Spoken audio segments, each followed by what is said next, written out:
بسم اللہ الرحمن الرحیم۔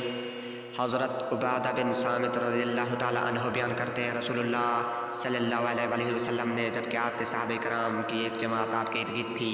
فرمایا تم اس بات پر میری بیعت کرو کہ تم اللہ کے ساتھ کسی کو شریک نہیں بناؤ گے،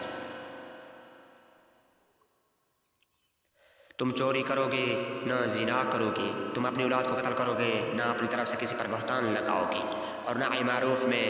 نافرمانی کرو گے۔ پر تم میں سے جو شخص یہ عہد وفا کرے گا تو اس کا اجر اللہ کے ذمے ہے، اور جس نے ان میں سے کسی چیز کا ارتکاب کیا اور اسے دنیا میں اس کی سزا مل گئی تو اس کے لیے کفارہ ہے، اور جس نے ان میں سے کسی چیز کا ارتکاب کیا پھر اللہ نے اس کا پردہ پوشی فرمائی تو اس کا معاملہ اللہ کے سپرد ہے، اگر وہ چاہے تو اس سے درگزر فرمائے اور اگر چاہے تو اس سے سزا دے، پس ہم نے اس پر آپ کی بیعت کر لی۔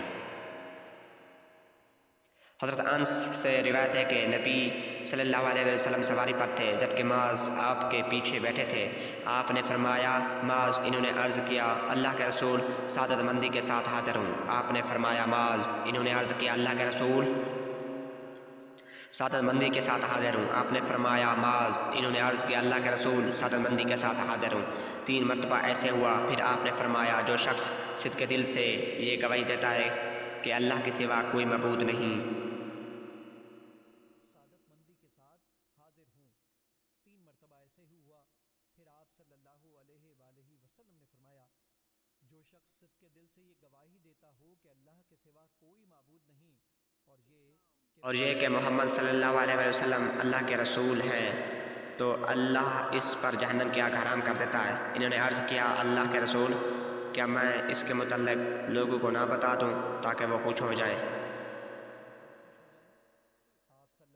آپ صلی اللہ علیہ وآلہ وسلم نے فرمایا تب تو وہ توکل کر لیں گے۔ پھر معاذ نے گناہ سے بچنے کے لیے اپنی موت کے قریب اس کے متعلق بتایا۔ مشکوٰۃ المصابیح حدیث نمبر 25۔ حضرت عبادہ بن صامت رضی اللہ تعالیٰ عنہ بیان کرتے ہیں، رسول اللہ نے فرمایا جو شخص یہ گواہی دے کہ اللہ کے سوا کوئی معبود نہیں، وہ یکتا ہے، اس کا کوئی شریک نہیں، اور یہ کہ محمد اس کے بندے اور اس کے رسول ہیں، اور یہ کہ محمد صلی اللہ علیہ وآلہ وسلم اس کے بندے اور اس کے رسول ہیں، اور یہ کہ عیسیٰ علیہ السلام اللہ کے بندے، اس کے رسول اور اس کے باندی کے بیٹے ہیں، اس کا کلمہ ہے جسے اس نے مریم کی طرف ڈالا اور اس کی طرف ایک روح ہے، اور یہ کہ جنت اور جہنم حق ہے، اللہ اس شخص کو جنت میں داخل فرمانے گا